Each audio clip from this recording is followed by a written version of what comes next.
મિત્રો, 3 થી 5 વાગ્યાની વચ્ચે જો તમારી ઊંઘ ઉડી જાય છે તો આ વિડીયો જરૂરથી જોજો, કારણ કે ઊંઘ એ આપણા શરીરની મહત્વની ક્રિયા છે. ઊંઘના કારણે આપણું આરોગ્ય સારું રહે છે. જો ઊંઘ આપણને અધકચરી થઈ હોય કે પછી સરખી ન થઈ હોય તો આપણે બેચેનીનો અનુભવ કરીએ છીએ, અને ઊંઘ સરખી ના થવાના કારણે આપણને આપણા શરીરમાં ઘણા બધા રોગો થવાની શક્યતા રહે છે. શરીરમાં કમજોરી રહે છે, માટે ઊંઘ સરખી થવી જરૂરી છે.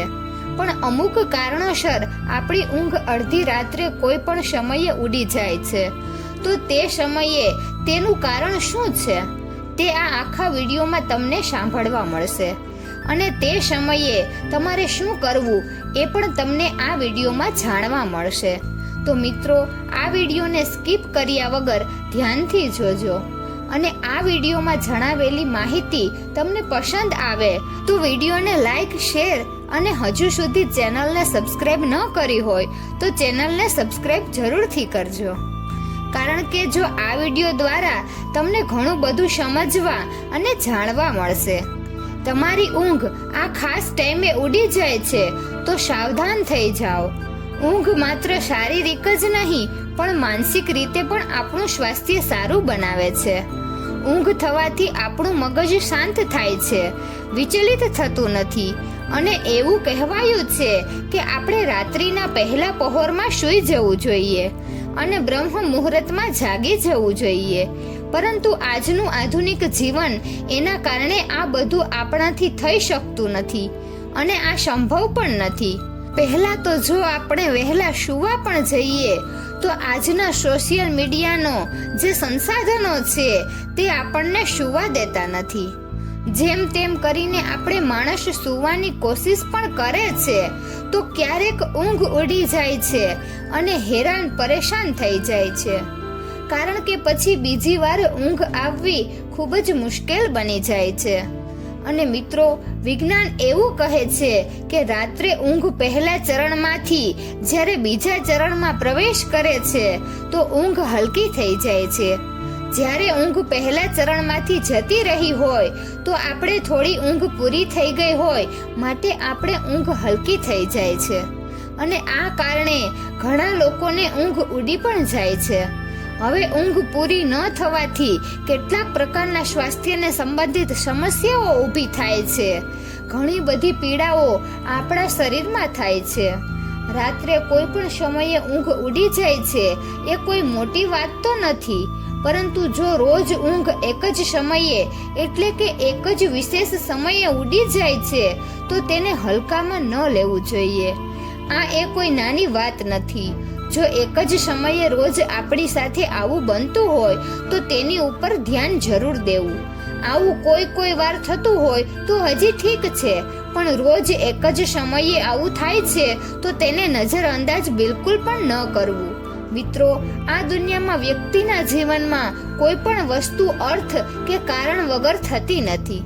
ત્યાં સુધી કે જો વ્યક્તિના ઊંઘમાં સપનું પણ જુએ છે તો તે સપનાનું કોઈને કોઈ મતલબ જરૂર જ હોય છે. તે તમારા જીવનમાં બદલાવ લાવવા માટે સંકેત આપે છે, અને આ વાતને હલકામાં લેવું તે તમને બહુ ભારે પડી શકે એમ છે. માટે ધ્યાન આપો મિત્રો.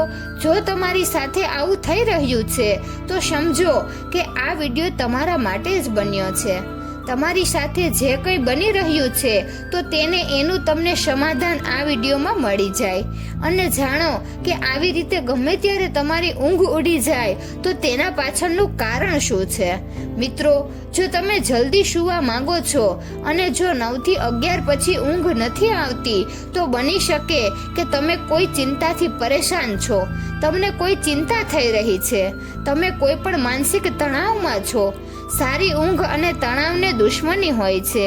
જો આ તમારું મગજ ચિંતા મુક્ત અને તણાવ વગર હોય ત્યારે તમને ઊંઘ સારી આવે છે. તો મિત્રો, આના માટે તમારે થોડો સમય ધ્યાન કરવું પડશે. તમારા ચહેરાને તે સમયે ઠંડા પાણીથી ધોઈ લેવો પડશે.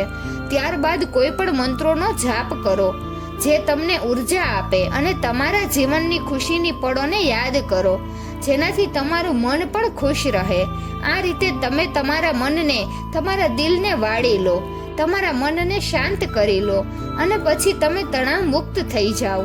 તમારું મગજ ઠંડુ પાડો. આવું કરવાથી માત્ર તણાવ મુક્ત જ નહીં પણ ઊંઘ પણ તમને સારી આવશે. આવા સમયે સારું વિચારો, તમારા જીવનની સારી પળોને યાદ કરો અને ભગવાનના મંત્રનો જાપ કરો, થોડું ધ્યાન કરો. આના કારણે તમને ઘણી બધી શાંતિ મળશે અને ઊંઘ પણ સારી આવશે. તમારી ઊંઘ અચાનક જ ઉડી જાય છે તો તમે કોઈ વાતને લઈને બહુ વધારે ચિંતામાં છો. આ સમયે તમે પોતાને ભરોસો અપાવો. તમે ખુદ પર ભરોસો રાખો, વિશ્વાસ રાખો. જો જે થવાનું છે તે તો થવાનું જ છે. ઘણી બધી વસ્તુઓ એવી હોય છે જે આપણા હાથમાં નથી હોતી. જેટલું આપણાથી બની શકે તેટલું તો આપણે કરી જ લઈએ છીએ. અને એમ છતાં પણ જો સમસ્યાઓનો ઉકેલ નથી આવતો તો પછી તે સમસ્યાને તમે સમય પર છોડી દો. સમય સાથે તે સમસ્યાઓનો ઉકેલ જરૂર આવી જશે. પોતાની જાતને ચિંતા મુક્ત રાખો. ચિંતા કરવાથી કંઈ થવાનું નથી. માટે તમે તમારા ઉપર ભરોસો રાખો અને અમુક સમસ્યાઓ જે તમારા હાથમાં જ નથી તે તમે સમય પર છોડી દો અને શાંતિથી ઊંઘ કરો. તમે જો સારી ઊંઘ કરશો તો તમારું સ્વાસ્થ્ય પણ સારું રહેશે. અને જો ઉપરથી આવી બધી ચિંતાઓ કરશો તો તમારી ઊંઘ બગડશે અને સ્વાસ્થ્ય પણ બગડશે. તો તમે તમારી સમસ્યાઓની સાથે લડી નહીં શકો તો ચિંતા છોડી દો.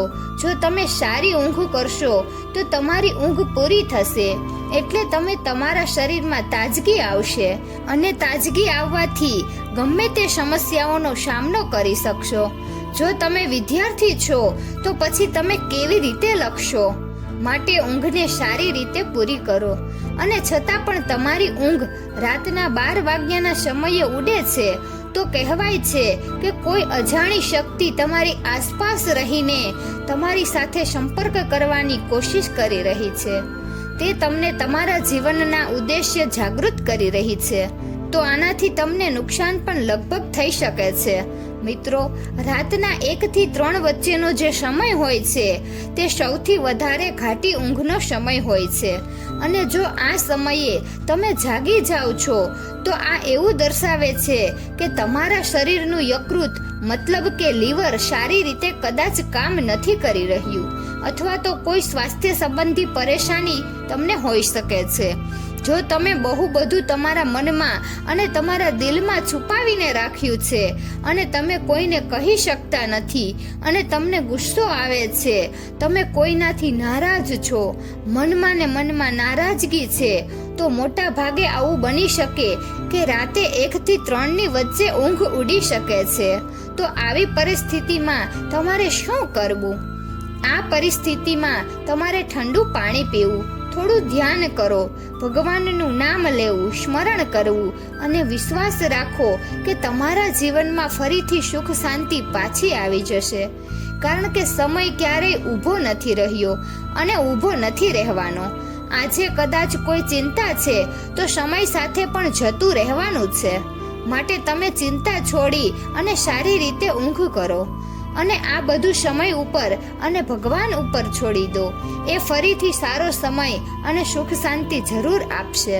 કહેવાય છે કે જો 12 થી 1 વાગ્યા વચ્ચે તમને કોઈ સપનું આવે છે તો તે સપનું 3 વર્ષની અંદર સાચું થઈ શકે છે અને 1 થી 2 વાગ્યા વચ્ચે આવવા વાળા સપના 1 વર્ષના સમયમાં સાચા થાય છે.